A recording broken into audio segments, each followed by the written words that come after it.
Good afternoon. Thank you, the organizers, and all of you for your presence. So I'm talking about this park in São Paulo.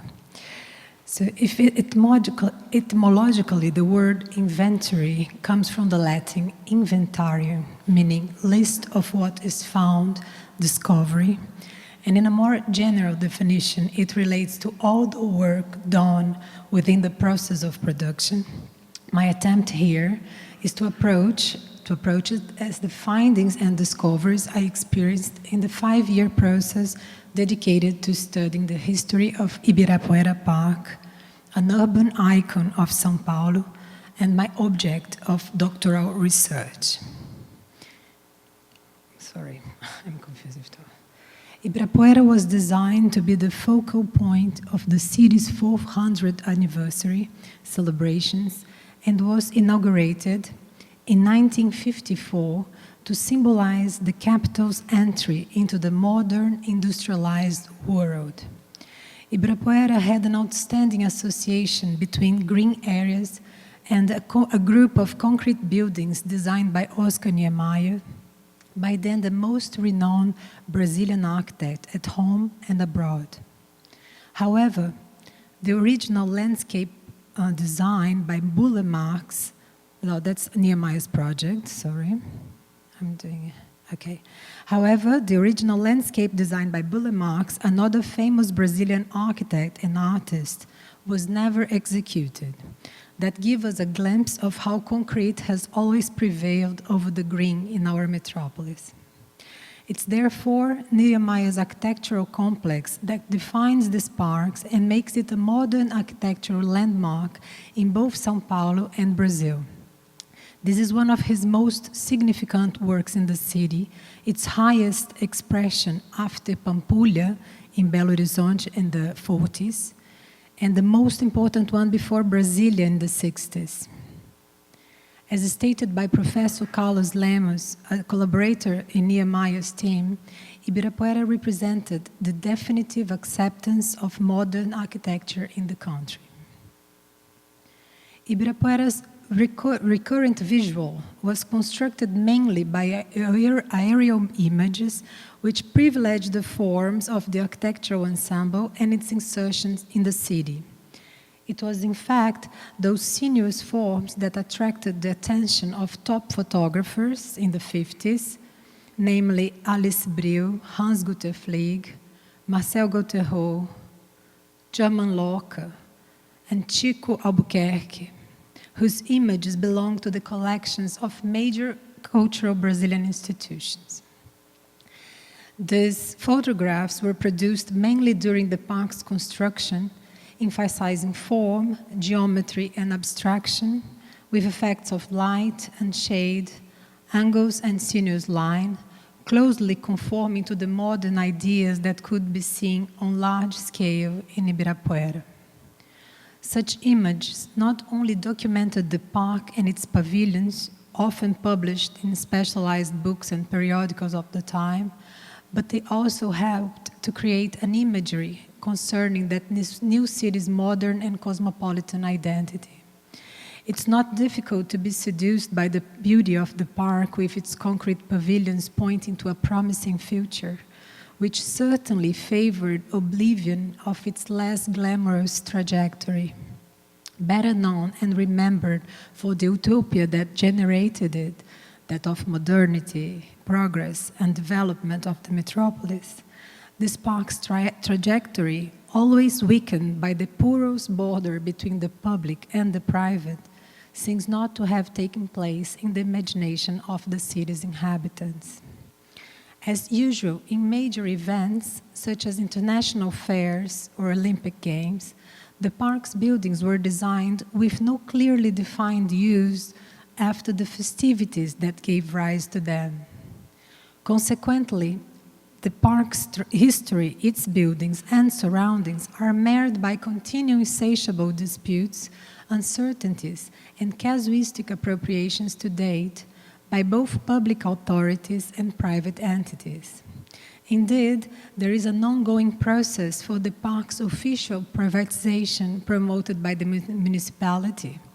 Ibirapuera is therefore understood here as both proof and instrument of a public sphere marked by its coexistence with private interests and generally undermined by them.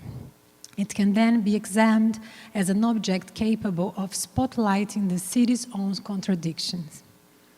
Based on the preliminary comment that the park, along with its architectural complex, had been functionally divided into several islands over the years, an attempt is made to understand it as a highly dynamic urban space characterized by practice that very often endanger the preservation of its speciality and public nature.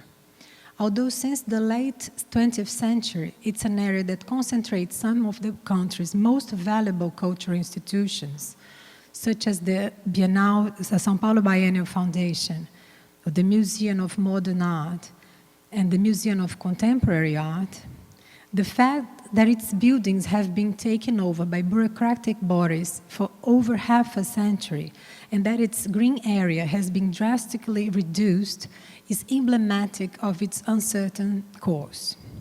Moreover, Ibirapuera was hemmed in by wide avenues, crossed by tunnels, and intersected by wealthy residential neighborhoods and urban equipment such as hospitals, scientific institutes, private clubs, legislative headquarters, traffic department head office, and military zones. Throughout my research, a comprehensive inventory of the park was set up. If urban inventors relate to both the act of making an inventory, a powerful research tool, and the act of inventing, in an academic world, this invention actually occurs when we explore, imagine, and correlate the different approach methods to the research object. In this case, they first included the information compiled from written documentation, bibliography, and archival documents. Secondly, the analysis of imagery, oral records, produced or also compiled in different collections, photographs, cartography, drawing, newspaper clippings, interviews. And thirdly, the empirical research, including on-site visits and direct observation practice. Together, these different and complementary actions are substantial sources of information, allowing dialogues to be established between the object's physical objectivity and the subjectivity of its written or graphic representations. Consequently, in this research, the study of primary sources, compiled in a dozen different archives, bibliography, and interviews, was combined with empirical research. Since it's impossible to address all the findings here, actually totaling 400 pages in my thesis, let's us go through some of them that may help us more clearly understand the interrelations of these methods where relies the invention. It's worth mentioning that at the time I began my research at the University of São Paulo, Faculty of Architecture and Urbanism in 2013, I was working inside Ibirapuera and living very close to it. My work was precisely at the Biennial Foundation archive, located in Nehemiah's largest pavilion in the park. This was where I found the first documents used in this research, still virgins of the well-deserved examination for reflection on the park's history.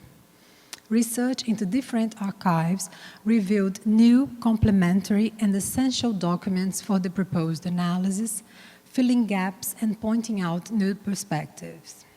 At the Biennial Archive, a key document for the research was a 1956 plan completely dissociated from the report that accompanied it, which was found a couple of years later. This plan is evidence that there was an attempt to define the pavilion's use after the festivities, dividing the park's area into three different sectors: a cultural and art center that would be based on Nehemiah's complex, another sector dedicated to fairs and events, then another for an amusement park, as well as the contiguous areas indicated as gardens. Later, another plan with different divisions was found in the archives of the newspaper Estado de São Paulo. In this version, the current biennial pavilion was also included in the fairs and events area, suggesting a break in Niemeyer's architectural complex, which is physically connected by a large roof structure known as the Great Marquee, probably Ibirapuera's best-known space.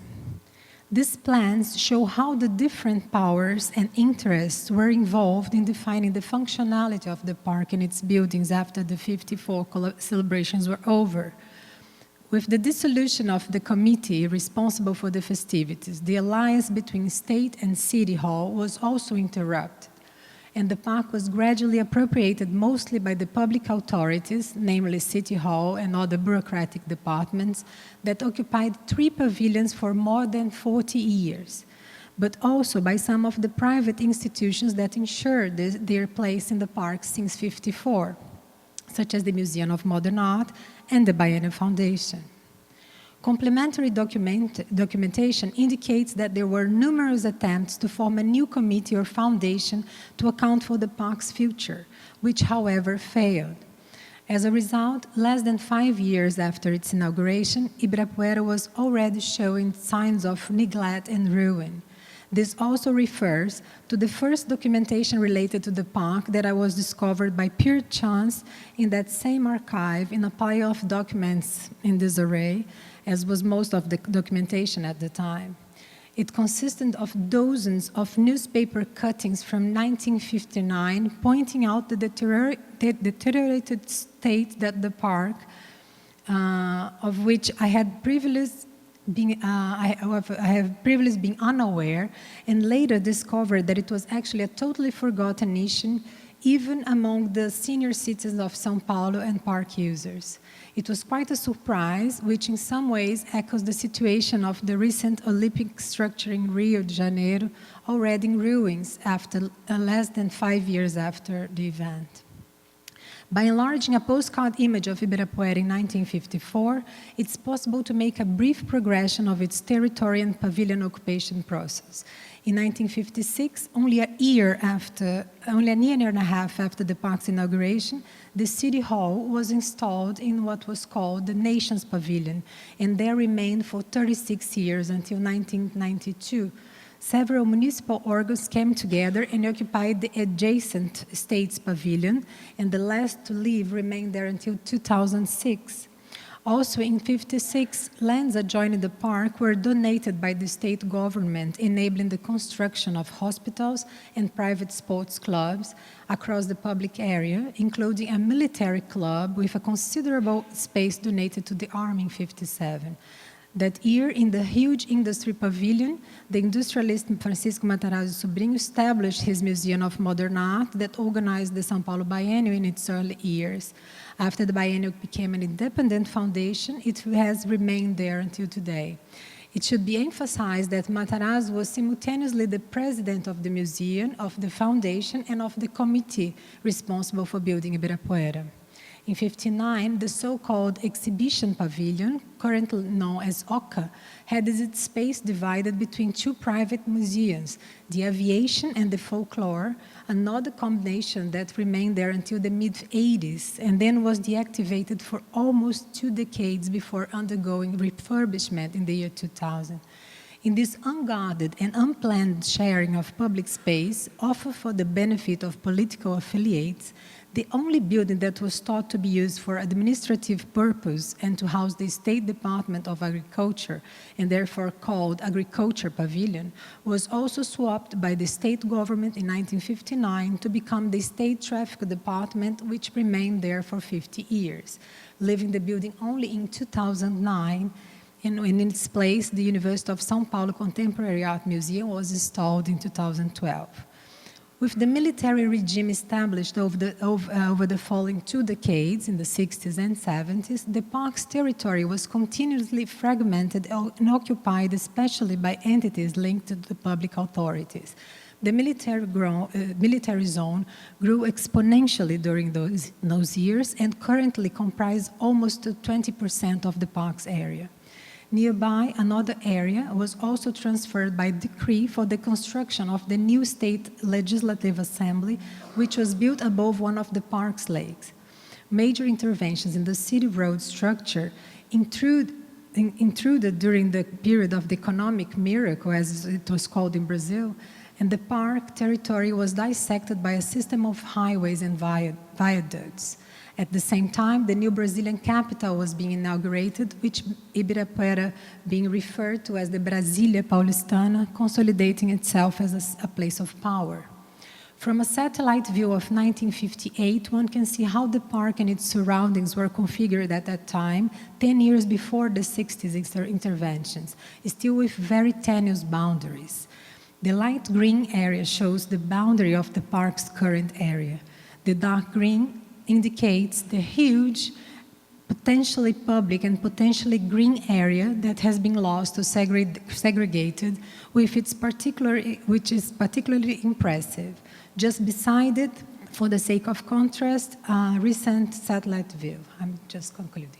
We could continue talking about the underpasses for cars that were built in the park's underground in the 90s, despite numerous reports of environmental impact against their construction and to the detriment of a metro line. Or mention the several residential invasions selling one of the most expensive and exclusive views of the city, even within the military zones, such as the Fort Ibirapuera complex, that behind its high walls is constantly raising apartment buildings exclusive for the military. Or even the most recent intervention in the space, the new headquarters of one of the city's traditional schools being built in one of the empty spaces next to the Museum of Contemporary Art, instead of a necessary expansion of the green area. Nevertheless, these issues concerning appropriated land and buildings inside and outside the park's area were confirmed mainly through direct observation, walking and bike throughout this territory. With my daily work in the archive and living just a few minutes away from the park, the ideas related to this region, its problems and potentialities arose mostly intuitively and empirically. Besides, an experience in 2014 during the 31st São Paulo Biennial gave a boost to the empirical part of this study. At the time, I was invited to join the project Turning a Blind Eye by Dutch artist Bic van der Poel, for which I proposed a series of weekly workshops at Ibirapuera, including walks and mapping in order to recognize the park's expanded territory, including its boundaries and surrounding areas, as well as visits to neighboring institutions. In a total of 13 workshops, together with a truly transdisciplinary group of participants, it was possible to observe gaps, access, obstacles, and borders in the precinct and surroundings of the park. In addition, this practice of direct observation, maps, and walks gave us a clear perception of the appropriated park lands and buildings, their empty spaces, borders, or shifting the goalposts, and thus being able to see precisely what's not there. The understanding of the park's territory as an urban natural space with an underutilized social-cultural potential emerged substantially thereafter. It was astonishing to verify the damage that the lack of planning and public care caused in one of the most important and prestigious areas of the city. This makes one wonder if that is what happens to such an important and central space, what does really happen on its periphery or less prestigious spaces? My time is over, so I'm just finishing. As current times sign a process of redefinition, recovery, and renegotiation of urban public space in the midst of a threatened and oscillating democracy, a close look at such urban icons can be enlightening. Thank you.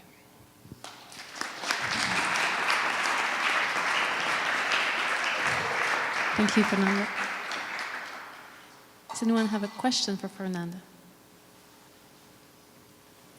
No?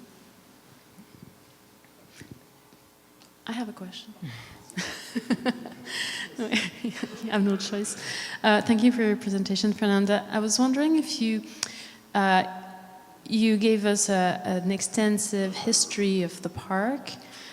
You mentioned a few discoveries that you kind of stumbled upon in your work in the archive. So I was wondering if you could tell us a little bit more about the process of going through archives, since the presentations we've seen so far, most of them are engaged in the city, so we imagine the process. We go out there, we go on site, we look, we observe, we talk to people. So there's a certain process that we can kind of imagine taking place. So can you tell us about your process as going through the archives, as how does the archive becomes an inventory? Okay. Thank you. Well, it was actually something I was completely immersed, not just by doing my own research, but also helping other researchers throughout the world to find their documents in this archive, and I was there for 7 years. So it was really like a fascinating world. For me, I never was in the archives, in an archive before, or even did my master's was not based on archival research at all.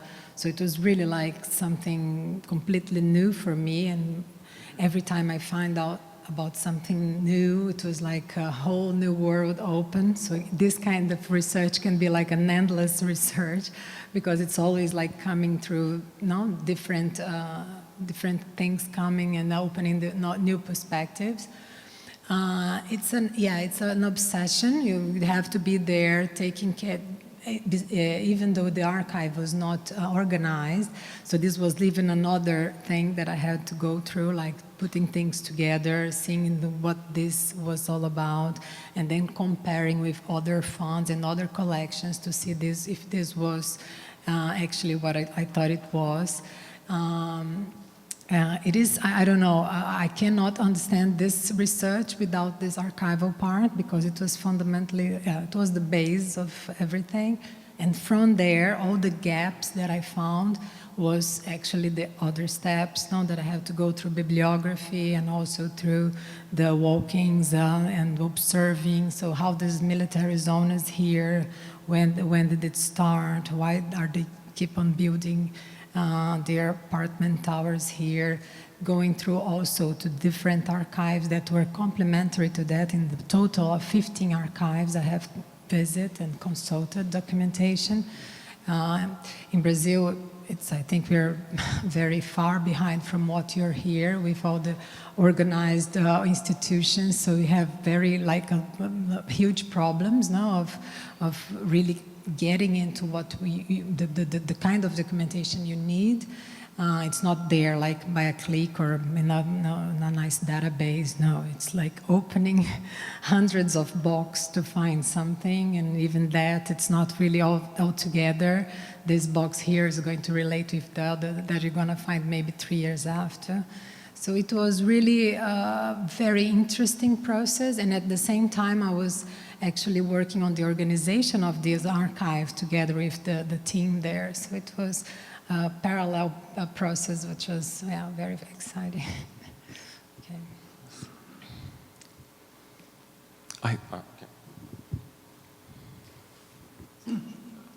Thanks. I found it very fascinating, actually. I just wonder, how are you thinking to move forward from the work that you have done so far? Mm-hmm. Particularly because, like, your project has a strong political dimension, obviously, and it's a kind of hot topic, relation between public and private forces and how they're actually overlapping. I mean, it's not a clear boundary, the one between the two. So I'm really interested to know, how do you think to move forward? How are you planning, for example, any kind of community involvement behind, beyond the example that you have just shown to us? Okay, thank you. Yes, I'm actually continuing. This was just like the first part, I think, of the research, which was finished last year with my defense on the doctor of the PhD. Now I'm actually doing a postdoc, which I'm going to get this research and go into the city it's a very unknown place here. It's in the middle of Minas Gerais, the state. It's not on the very well-known Brazil by the coast. I'm going to be there with these people, with the students, trying to organize this urban inventory of their city, coming from this research, departing from this research. Regarding the park, so I'm going to be teaching from next week to the end of July. It's actually graduate and postgraduate students together, and going to make a group of 30 people trying to make this. So maybe if this was a little bit after, I would have more material in comparison with other places in Brazil.